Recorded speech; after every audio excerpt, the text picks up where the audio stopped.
2020 has taught me anything is that we got one life. We might as well be happy. You ready? What's that lit? Sorry that it is so hot in here. Sorry, everyone. The air got broke because it burnt or whatever. I don't know what happened.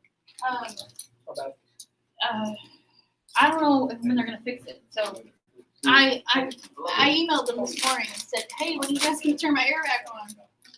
I mean, I don't want it to burn down. Like I don't want it to start a fire, but I also would like some air.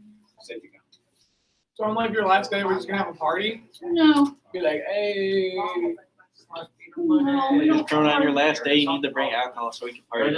Wow, you just said that. I did say that. And we're recording right Gosh, now. good Oh, job. I mean, don't. Totally don't. Oh, wow. Miss Good with the girl. What? It's so they'll come back to school and they can party. Song is lit, bro. Who's out? It's Trinity and Trinity, No, Trinity. and Shelby. No, not Trinity. AJ. Yo. Trinity. No, who's most likely gonna watch this? Trinity and Hi, Hey, my boy Trinity. AJ. No, AJ probably won't watch it. I'll have some for you. Audrey and then somebody else. Me. AJ. Who's Audrey? I'll participate. AJ. Who's AJ? Who's Somebody Audrey? else. Wasn't Audrey in class? I'm confused on what's going on. What? What about Shelby? Who's that? No, Okay. Shelby's not gonna. Why is this not going to the start of the slideshow? I don't know what you're talking about. It's just Corona? I will literally be looking but not covering. Dang. Wear your mask, people. Wear your mask. Wash your hands. Vince Armstrong told me I couldn't get COVID for 2 months. Why? I don't know. She just said, well, you already had it. You can't get it for 2 months. Oh yeah, she was saying. Is that true? Watch this, watch this. Brett, watch this. I don't know. Is that based in science? I think so. Cool. Well, I mean, she's physics teacher. So. I mean, yeah. Is it because like the antibodies or something? Oh, okay. What? What? Maybe. I don't know. I'm smart, you know what I'm Okay. Alright. You saw that? So the Roaring Twenties come to us at a time where it was after the Great War. They didn't call it World War I. They called it the Great War because they didn't expect another one. It's not like we're numbering them or anything. We didn't mean to. So it was a time where, like, some guys went overseas to Europe who had never left their homes before. You know, like they had never left their little farm village in the middle of like Nebraska, and all of a sudden they're in Europe. You know, fighting with French people. So that really impacted the 20s as far as. Yeah. Anytime you experience a little bit of culture, a little bit of something different than yourself, it's going to change you. It's going to make you better. When Warren G. Harding was elected in 1920, his campaign slogan was, "We are going to return to normalcy." He actually messed up the word normality. But it was okay, because the American people loved it, and they loved him.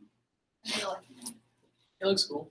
Now, he falls under the curse that if you're elected in a year ending in 0, you will die in office.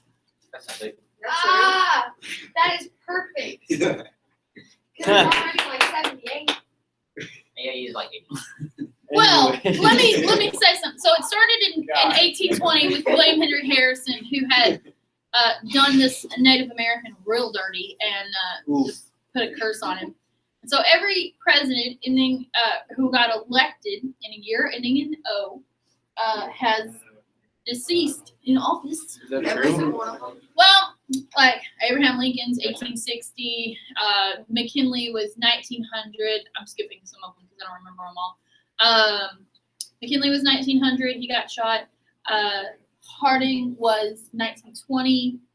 1940 was Roosevelt. 1960 was JFK. Oh yeah, yeah. And that's a pretty famous one.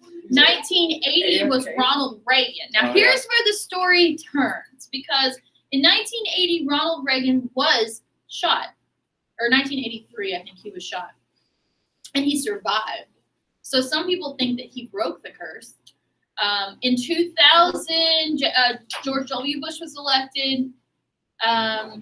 there were some assassination attempts, but like nothing solid. Like we were fighting the evil terrorists, so we were all trying to kill each other back then. The terrorists. Evil terrorists. ISIS. Al Qaeda, not ISIS. Al Qaeda. That's like a brand of cereal. Al Qaeda.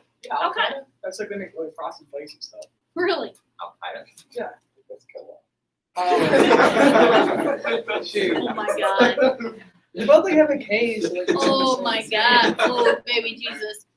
So we'll see if Joe Biden survives, and the curse will have literally be He'll broken. probably end up killing himself. Like in the year. No, this year no. So if you're elected in a year ending in, because he won't take office until 2021, January 2021, and then like JFK was elected in November of 1960, but he didn't get shot until November of 1963. So All right. he was president 4 years for- to figure it out.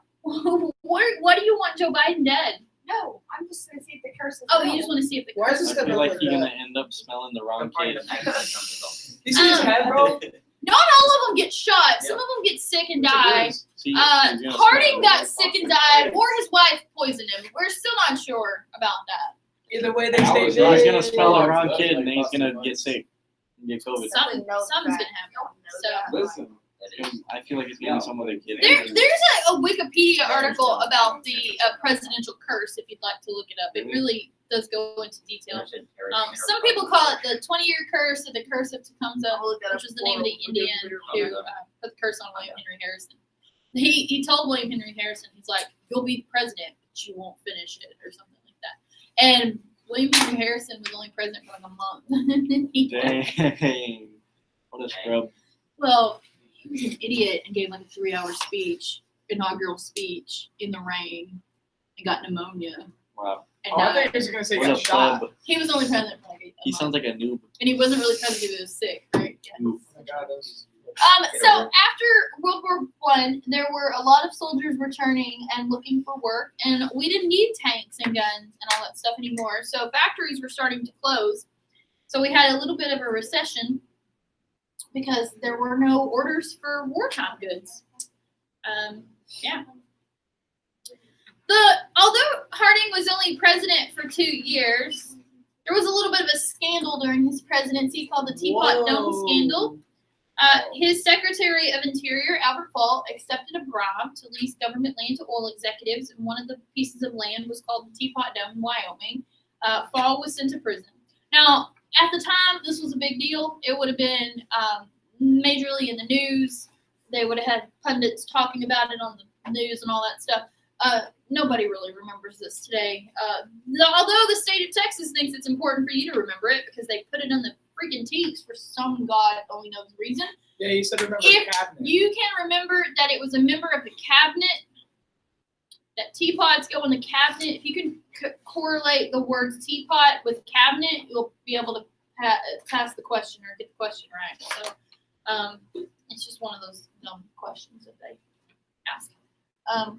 But yeah, like I said, nobody remembers. But it would have been a big deal back then. It would have been like, did Harding know? Was he complacent? Did he get some money? It would have affected his reelection, definitely.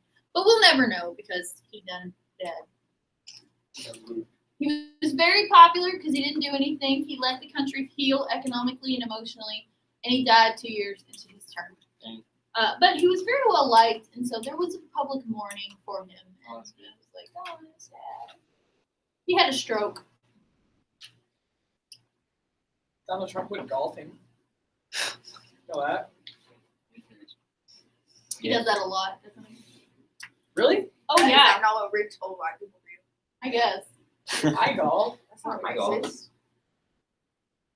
Stereotype. What's your deal? Try not being Yeah. racist. This is your student.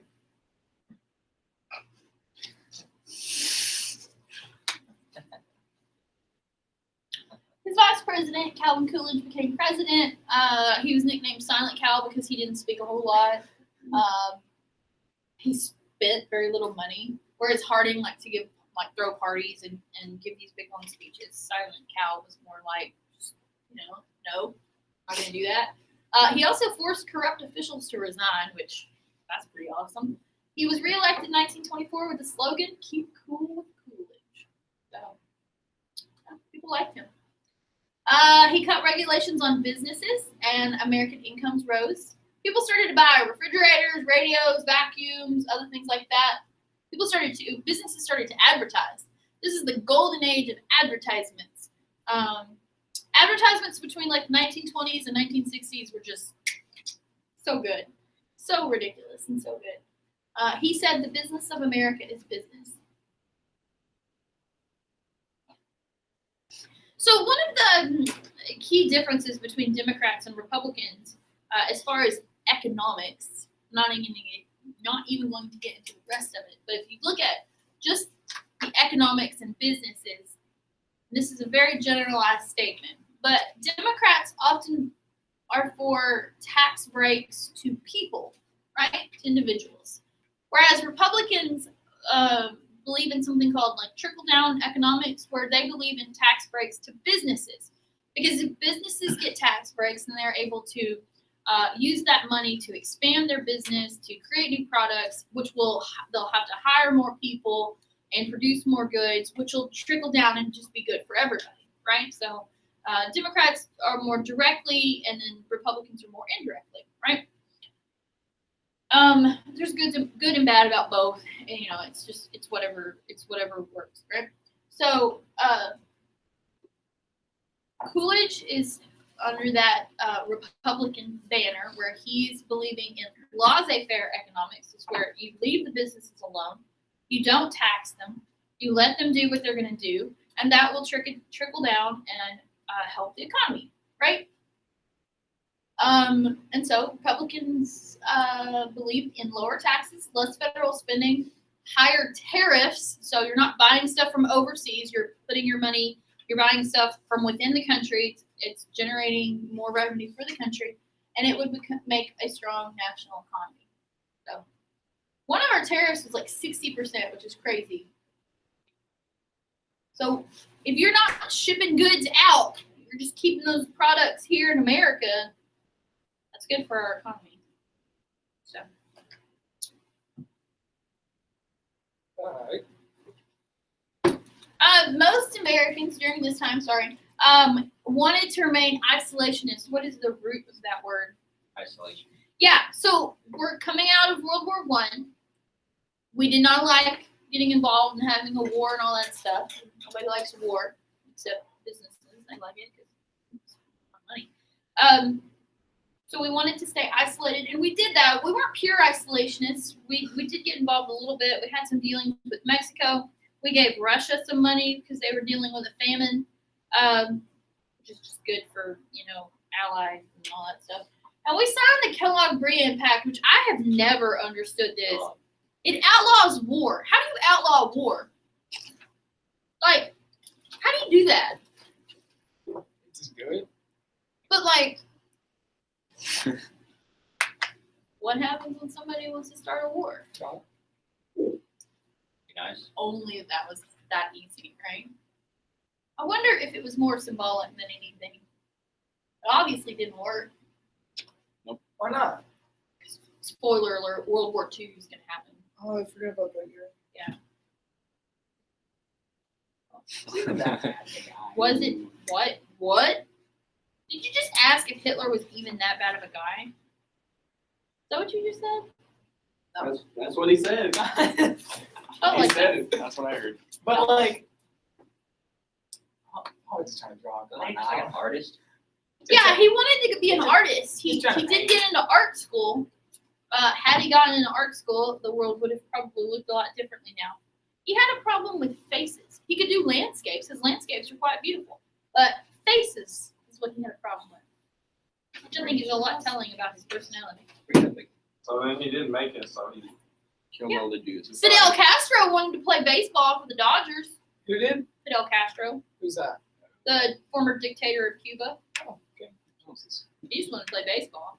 I mean, if that didn't teach you anything, like, let these people do what they, like, Live your dreams. live your dream. Otherwise, you're going to become a military dictator, right? Jesus. Jesus was a what? Hold on, wait a minute. You said Jesus. What about Jesus? Our trade plan Nothing during this about time Jesus. was kind of weird. We're going to pay Germany money, or we're going to loan Germany money. They're going to use that money to pay back Britain and France, and then Britain and France are going to pay back the money that they owe us. We gave Germany money. Yeah, we loaned it to them. Listen, trading nations are peaceful nations. Because listen, if we help Germany out, if we give them some money, then maybe they won't start another war. Because their economy will be more stable. Trading nations are peaceful nations, right? Yeah, sounds really good. Except when it don't work. I It mean, worked for 20 years, so, you know. That's cool. Just a couple. President Coolidge, oh, we already said this. Did we? I think we did. So businesses start to advertise. The business of America is business.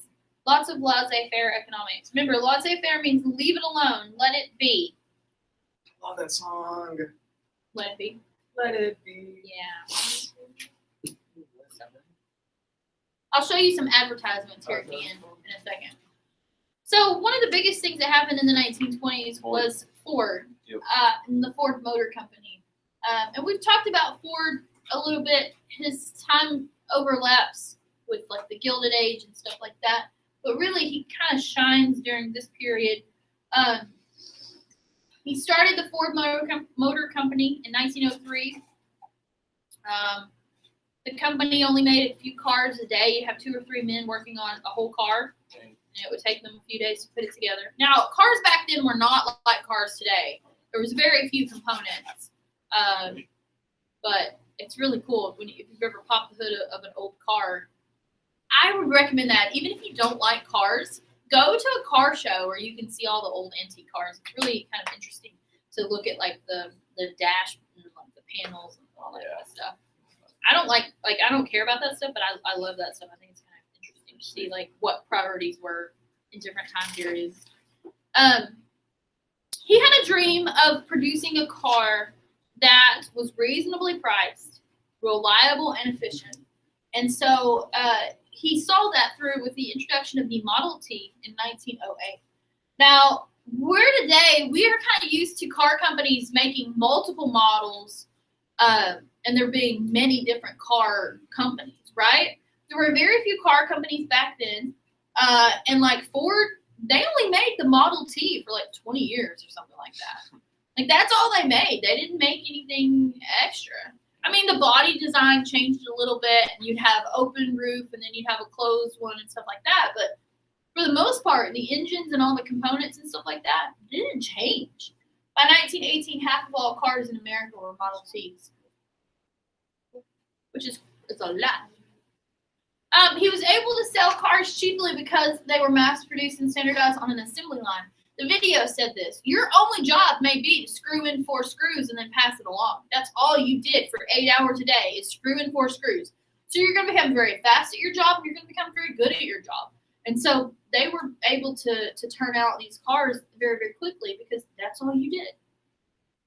And you didn't get a lot of skill to do that. You know, it wasn't like you had to go to college or anything. You just did it.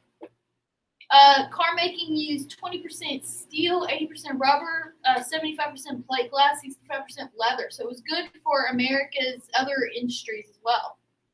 Anybody ever seen the inside of an old Model T? Like the frame? I was really interested to see that, like, it's wood. The frame around the top part, there's wood. Yeah. Like, it's got, like, it's like a wood frame and then, like, steel around it, but you can still see the wood. Why It is America, pretty cool because it's like all plastic today, you know. I'm Yeah. not used to that stuff. But the steel is like there's so many steel like rivets or like bolts in there. It wasn't. They weren't gonna fall apart. You could probably run into a tree and it would be fine. No kidding. Of course, you only go about 10 miles an hour anyway. Henry Ford said you could have it any color as you want as long as it was black. At the beginning, they did come in different colors, but then they switched to black in 1914 and sold them in only black for the next 11 years because black enamel paint dried quicker. And time is money, so they didn't start offering colors again until 1926. But yeah. So, like I said, the design was a little bit different as far as the body style, but not that crazy different. You know, somebody said last period they were like, well, they had the convertibles before they had the thing, and I was like, you gotta think that people were moving from wagons to cars, right? So you want something familiar. So the reason that the early ones have that very open wagon, you know, shape is because people were like, oh, it's just an automatic wagon, you know? So you don't want to, you're not going to take people from back then and then put them in like a Tesla. They're like, I'm in a spaceship, you know? So you put them in a wagon that's automated, and then, oh, okay. So that was the design. That was what was desirable. And then, you know, how cars change over time. Pretty crazy. Old pickup trucks were very boxy. And then nowadays everything's real, like, not boxy. It's very, like, sleek and curvy. Except for that one car that looks like a box. That, like, Mr. Armstrong drives. Like Skyline or something. That thing freaks me out. They call the car for every man. Henry Ford called it the car for the great multitude. You could use it. It was like your sewing machine or your stove, and you could learn to drive it in less than a day. They let kids learn how to drive it. Anybody could. Within 5 years, he was turning out a Model T every 90 seconds. It took 13 hours at first, and then every 90 seconds, they were done with one. Now, that's not saying, like, from start to finish, it would take 90 seconds for one car. That's just saying that they were so ahead of the assembly line that it would take every 90 seconds a new car would be done. So.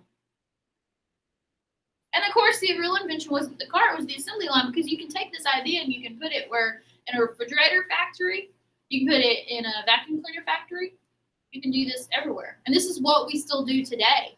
If you've ever seen like that TV show How It's Made, if you see stuff that's not robotic and not done by like robots, but actually done by hand, a lot of things are done in an assembly line sort of fashion. Even the robots kind of work in an assembly line fashion too. So.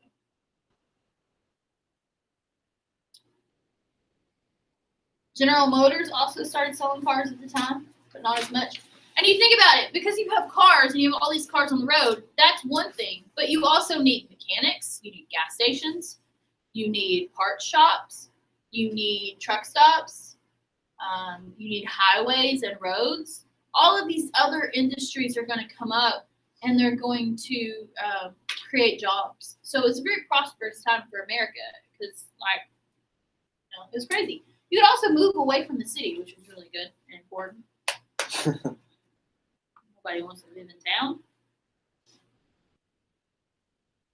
So the suburbs start kind of forming. They're not going to be really that widespread until after World War II with the baby boom. The babies being born and the people needing the two kids, 2-car garage, 2 dogs. There's like 2.5 kids. How do you have half a kid? We were buying stuff on credit for the first time. Installment buying, where you buy stuff on credit. You pay a little bit now, pay it out, and then it's all good and fine until the bill is due. You guys are going to notice this in the next couple of years when you start, doing your adult thing.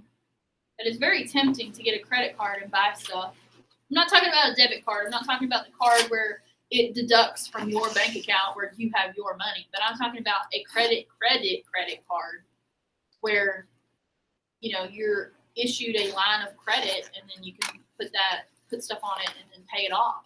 It's very tempting to buy stuff now and be like, I'll just pay it later. And then you're in debt. And then you're in debt because it adds up so quickly. And don't attach it to your Amazon account. That's just saying, sure. Did you learn that the hard way? Just saying, yeah, absolutely.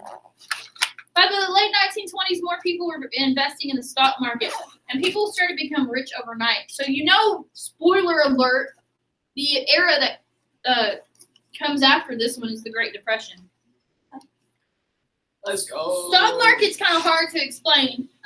If I start a business, the bank's going to give me a little bit of money, but then I'm going to need more money. And so I may sell stock or shares of my company. So you would give me money and I would give you stock or shares of my business. And then as my business grew, the price of those stocks would increase, and so your wealth would increase. You would have more money should you sell those stocks or whatever. The value of the stocks would be worth more. But if my business fails, then you out of money. So the stock market is very fickle like that. How did that happen? People started buying on margin, and that's kind of like buying stocks using a credit card, where if you buy stocks on credit cards, you're going to pay the stock out, but then the business fails, you're not going to have the stocks, and then you still owe money. It would be like this. Say you bought a car and you're paying it out, right? And as you're paying it out, it doesn't have insurance. As you're paying it out, you wreck it, right? You still have to pay for that car, even though you don't have a car anymore, right? It's like that. It's very, very crappily. Very crappy. Why did you get rich? That's why you just get rich. Here are some inventions at the time. Anybody know what this one is? That's Any ideas? a toilet. No? Seen that before, I just know. Because I followed. Hot dog cooker. No, this one. Oh. That is. Sink. I want to say it's something to like wash something Hand with. towel. It is a washing something. So like, It's a washing clothes. machine. That's a clothes washing No, machine. it's not. Yes, it is. So you put it in there, and the tank it holds water, and it's like an agitator, like a washing machine would have. And then you take the clothes and you wring them out through the little roller. It gets all the excess water out of it, and then you go hang them on the line. Because they didn't really have in 1920 they didn't have electric dryers back then, like clothes dryers, but they had washing machines. You know, before they'd scrub them on a scrub brush and stuff like that. Yeah. Now they have a little tank that has a little agitator in the middle, and you stick them in there, and it That washes them. phone on the left has like a little phase. It does, yeah. Radios, ice boxes refrigerators were replacing ice boxes, which are just glorified coolers. Every week, the Iceman would come, and you'd buy big blocks of ice and put it in your ice box, and that's what would keep your food cold. Of course, you had the milkman that came every day and brought new milk. Or every other day. I think it's every day. Of Xbox? course. Ice box. Some people still call them ice boxes. Twisty. And then that's a vacuum cleaner, which is nuts. What is That lady, that's before 1920. That by her dress, that is right at about 1900. So Weird vacuum. it is a weird vacuum cleaner. That is a weirder vacuum cleaner. Dyson who? It's a vacuum. Yeah. Looks like a battery. It looks like like a a purse. plunger. Kind of does. I don't know how It's that like works. wearing a It's like a tie. needle. That's a weird looking vacuum. He has like hair. I love the hair. The men's hair back then. It was parted right down the middle and then just. Oh, that's a person. Slipped my mind. Yeah. People would gather around and listen to the radio. Like shows like The Lone Ranger and like soap operas were on the radio. You didn't just listen to the radio for music, you also listened to it for like dramas, like theatrical and some comedy and stuff like that. So that was like the early TV where you would sit around and listen to audio versions of like plays, and they'd have sound effects and all kinds of stuff like that.